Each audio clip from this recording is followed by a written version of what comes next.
Nossa nutróloga queridíssima, doutora Liliane Opperman, já está pronta para trazermos, né, sempre informações para ajudar todo mundo que está aí com o tema. Eu vou ler para falar direitinho, doutora, que a palavra, né, exige aí esse cuidado. É um transtorno dismórfico corporal. Esse é o tema do Você Bonita. Esse é o tema do Fato ou Fake. E é um tema que a gente tem vivido muito e pouco tem se falado. E acho que, assim, eu acredito muito que essa pauta vai ajudar muitas pessoas. Então eu não vou queimar nenhum fato ou fake te perguntando exatamente o que é, porque vai aparecer. Vamos. E eu digo que a gente tem que se concentrar, porque do dismórfico, o cérebro acaba colocando disfórmico. Que também poderia ser. Também poderia ser, então me conta. Porque ele é um transtorno da forma, é como se a pessoa não enxergasse a forma correta. Entendi. Ela enxerga uma forma alterada, ou seja, um simples e mini defeito, ou mesmo inexistente. Ok. Vamos pegar um exemplo de nariz. Ela enxerga como se fosse muito maior. O maior caso, assim, muito clássico para as pessoas identificarem, lembra do Michael Jackson? Sim. Que fazia várias cirurgias, porque ele tinha um transtorno dismórfico, ele sempre achava que precisava fazer. Até que chegou um ponto que parece que ele precisou usar até uma prótese de nariz. De nariz. Então, se a gente disser de um jeito ou do outro, estamos falando do mesmo transtorno, certo? Exatamente. Essa era uma das dúvidas, porque eu gosto de falar corretamente, você sabe, né? Gente, isso é uma preocupação e eu acho que quando a gente está recebendo informação também de quem recebe, a gente usar o termo correto. Primeiro fato ou fake, na tela, olha lá. Fato ou fake, doutor, o transtorno dismórfico corporal é quando a preocupação com um ou mais defeitos inexistentes ou sutis levam a pessoa a grande sofrimento, prejudicando sua capacidade funcional. Isso é fato ou é fake? Fato. É fato. Um defeito sutil pode fazer a pessoa se abster do social, pode fazer com que ela não tenha vontade de sair, pode fazer com que ela ache que está todo mundo prestando atenção nisso, pode fazer com que ela perca muito tempo do dia tentando minimizar esse possível defeito, horas e horas no espelho, reavaliando, olhando de uma forma obsessiva e compulsiva para isso e, na verdade, de uma forma desproporcional ao que realmente ele é, se é que ele existe. Mas, doutora, quando a gente fala do transtorno, é necessário um diagnóstico? É necessário um diagnóstico, porque isso afeta a vida dessa pessoa em si e daqueles com quem ela convive. Então, é uma menina adolescente que, de repente, ela desiste de ir numa festa porque ela acha que algo nela não está legal ou que tal defeito nela na orelha. Eu falo assim, de repente a pessoa tem uma fixação, que pode ser um ponto específico. Uhum. Ou pode ser a orelha, ou pode ser o nariz, ou pode ser o rosto inteiro, ou pode ser alguma coisa no corpo.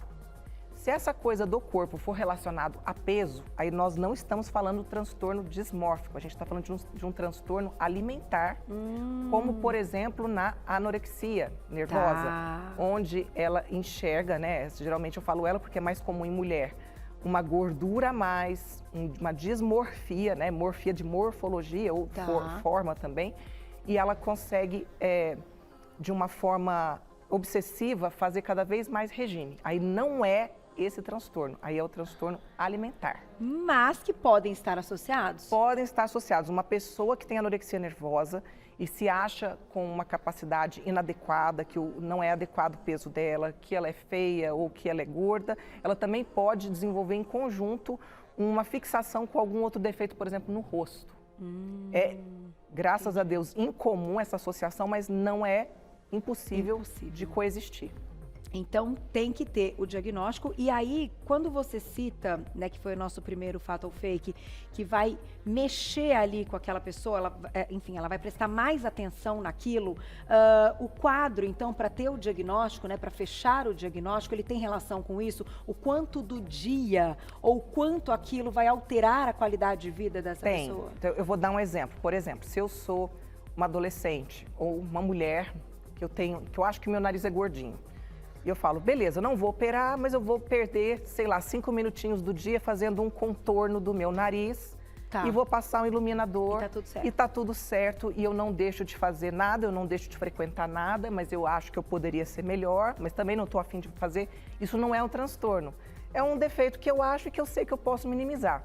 A partir do momento que eu começo a perder muito tempo sobre isso, a pesquisar sobre isso, a procurar muito procedimento estético para isso, viver em função disso e me abster de estar socialmente com pessoas porque eu acho que o meu defeito me deixa inferior, aí é um transtorno. Então é interessante, né, para o pessoal de casa já, né, acender aquela luzinha, principalmente pais, né, com aquilo que a gente falou da adolescência, esse momento da saída da adolescência, que para essa adolescência de hoje, que ficou com a máscara, né, ficou 2 anos na pandemia, em casa e com a máscara, teve muitas adolescentes que tiveram dificuldade de tirar a máscara, porque junto com isso veio o TikTok, veio filtros. Nossa. Então, de repente, você quer ser exatamente aquela do filtro. E para piorar, você começa a ver as outras meninas todas muito perfeitas no Instagram, no TikTok. Então, você se compara. Então, você começa a achar que você não é adequada, que você não vai ser amada, que você tem que ser daquela forma e começa a não querer ir para a escola ou se abster de estar com outras pessoas. Doutora, essa é uma realidade muito comum que a gente está vivendo. Daqui a pouquinho vamos entender gatilhos, mas a gente vai para o próximo. É Fato ou fake na tela. Olha lá. Fato ou fake? Como ocorre principalmente na adolescência, a principal causa dessa obsessão com a aparência é devido à existência de uma boneca estereotipada com padrões longe, então, da realidade. Eu quero trazer um fake para isso, que aqui eu estou dizendo que é a minha opinião, tá? Porque Perfeito. Muito tem se levantado e aproveitando todo esse sucesso, muito tem se falado sobre essa influência nessa geração, né? Eu falo que a geração é até a nossa, não é nem essa que está agora, né? A nossa geração. Total. Eu não sei você, mas eu, por exemplo, eu via a Barbie, ela era uma boneca. É diferente de você ver uma pessoa. Então, a boneca, a gente é a gente. Eu também, sempre. E é interessante porque a gente tinha a Barbie, mas a gente tinha as moranguinhos, que tinham um cabeção desse tamanho, e que brincava todo mundo junto. Sim. Né? Mas hoje tem se falado muito sobre essa influência, e eu vejo muito mais os filtros de Instagram e toda essas tecnologias de uma forma muito mais influenciada do que uma boneca. Eu lembro direitinho, eu tinha a Barbie e eu lembro que a pessoa que eu, em carne e osso, que eu imaginava ser a Barbie era a Xuxa. Só que a gente era a gente, a Xuxa era a Xuxa. Entendi. E estava tudo certo. Tudo certo. É verdade. E essa busca, a gente tem relatos aí desse transtorno de séculos atrás, isso sempre existiu. É lógico que cada tendência, né, você vê agora... A gente está vivendo um momento que a mulher valorizada é a mulher com curvas, é a mulher mais forte, mas teve aí uma época que foi a mulher esquálida, aquela modelo de passarela e que nem a boneca é tão esquálida. Você vê a boneca, ela tem seio, ela tem coxa. Sim. Então, o que vai trazer esse transtorno, assim, a gente pode falar assim, a principal causa é essa boneca existente? Não é de forma alguma. Pode ter relação? Até pode. Acho difícil. Mas geralmente tem uma causa relacionada à insatisfação pessoal, sentimento de rejeição, algo que não foi bem ali trabalhado em valores, né, para essa criança. Então você acha que a gente pode dizer, né, que algumas meninas são mais sensíveis e sim tem mais chance de desenvolver, independente de um gatilho, de uma situação, né, que tenha acontecido, de alguém ter feito algum comentário maldoso e que ela guardou aquilo e carregou aquilo, porque é muito interessante, né, isso é até uma questão de comportamento. Quando alguém elogia e a gente passa batido do elogio, a gente nem concorda, o negócio passa. Agora, quando a gente tem a crítica, aí a gente fica na crítica e aí a gente esquece o elogio.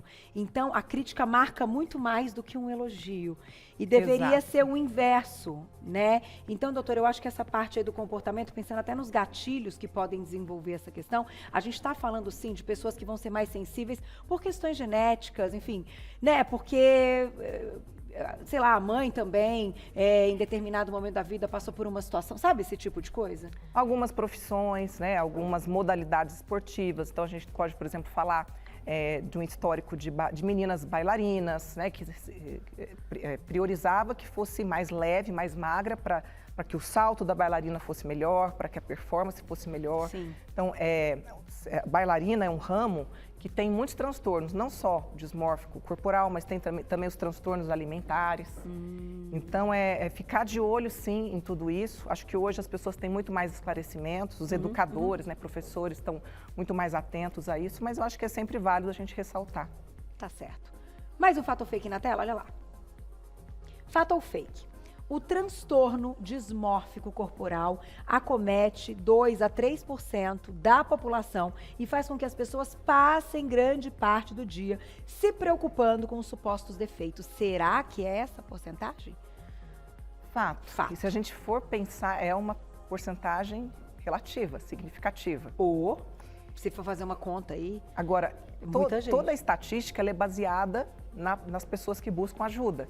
Se a gente pensar que grande parte delas também nem busca ajuda, a gente pode supor que esse número pode ser até um pouco maior. Entendi. Que coisa, hein, doutora? E aí, gente, no final, não só tem um impacto na qualidade de vida, mas em toda a parte social, dentro da família, e até em risco, compromete Carol, o trabalho, compromete o estudo.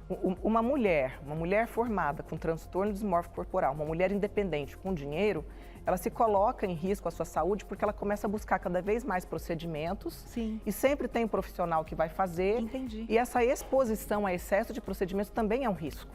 Entendi. Então, existe o sofrimento emocional, existe o risco em que essas pessoas se colocam o tempo inteiro. E aí, gente, uma hora pode até dar um problema grave, né? Com certeza. Tem mais fato ou fake? Daqui a pouquinho perguntinhas do público, Glaucia, no @VocêBonitaTV. Diga-me, vamos lá. Fato ou fake? Aproximadamente 80% das pessoas com transtorno dismórfico corporal apresentam ideação, suicida em algum momento. E entre 25% a 30% cometem tentativa de suicídio. Meu Deus do céu.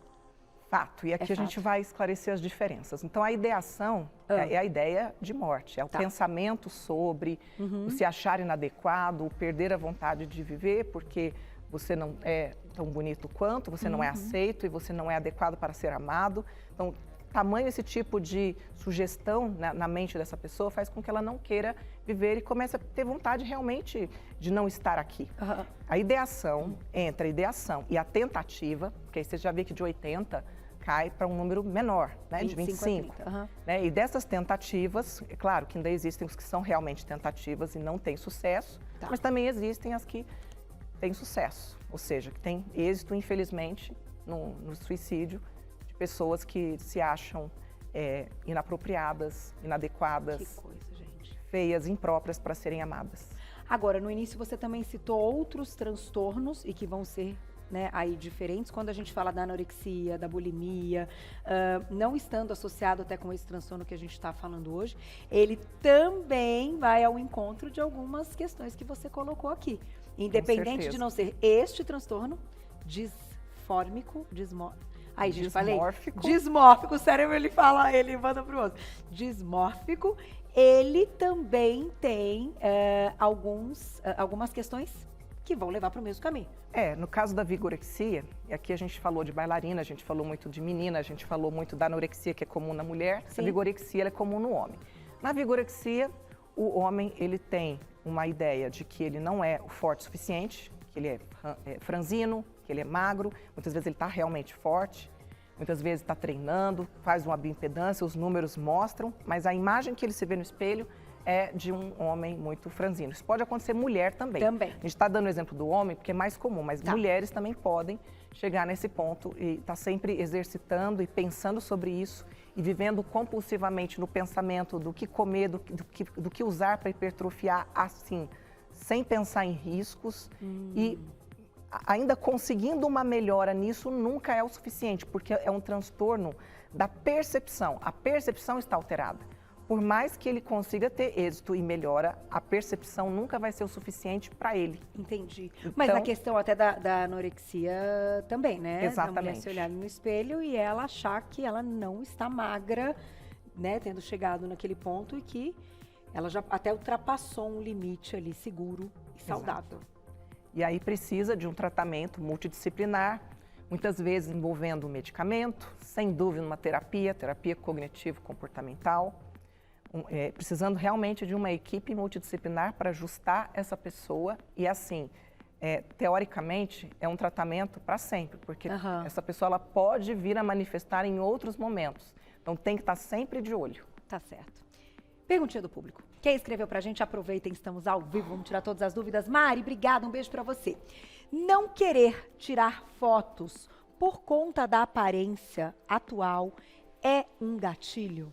Ai, vamos responder daqui a pouquinho, Mar. De volta com o nosso Você Bonita, com ela, a doutora Liliane Opperman, nossa nutróloga, falando de fato ou fake, né? Esse quadro que é super bacana, falando do transtorno dismórfico. Até o final, meu cérebro não muda. Deixamos aí, perguntinha da Mari. Não querer tirar fotos, né, por conta da aparência atual, é um gatilho, doutora? Na verdade, pode ser um gatilho. Agora, vamos definir essa aparência atual. Tá. Se aquela pessoa está, por exemplo, numa festa e ela está por raiz por fazer e a roupa também não está das melhores, ela fala, hoje eu não quero tirar uma foto, tudo bem? É o atual, aquele dia. Entendi. Agora, se é um atual, a pessoa passa meses, anos da vida evitando fotografia por conta de um defeito, e esse defeito não pode estar relacionado a peso, porque quando é peso a gente está falando também de outros transtornos alimentares. Tá? Lembrando também que muitas pessoas evitam isso para elas mesmas não se auto-perceberem. Eu atendo muitas pessoas que chegam até acima do peso e falam, nossa, nessa época eu não tenho uma foto para te mostrar, doutora, porque nesta época eu evitava as fotos. Mas não evitava no objetivo de esquivar de si própria, de não ter que encarar a realidade. Entendi. E aí é uma coisa diferente. Agora, quando é algo que faz com que a pessoa não tire nunca, né, comprometa, né, aí a gente tem que pensar, porque é um sentimento de inadequação eterno. Eterno. Exato. Sim. Não é um atual, é um... Que tem uma frequência e se repete. É isso. Mais perguntinha do público, olha lá. Obrigada, Cris, um beijo. A ortorexia está relacionada à disformia? Fake. Fake. Na verdade, a ortorexia é uma obsessão por comer corretamente, por ser saudável de uma forma extremamente perfeccionista. Tá. Não estando relacionado com a forma ou com a estética. Ela apenas tem esse desejo, muitas vezes por algum receio de adoecer, muitas vezes por algum gatilho de não querer ser internada. Eu faço isso porque eu não gosto de médico, então eu prefiro comer extremamente correto, ser tudo porque eu não quero ser internada, eu não quero ter que fazer exames.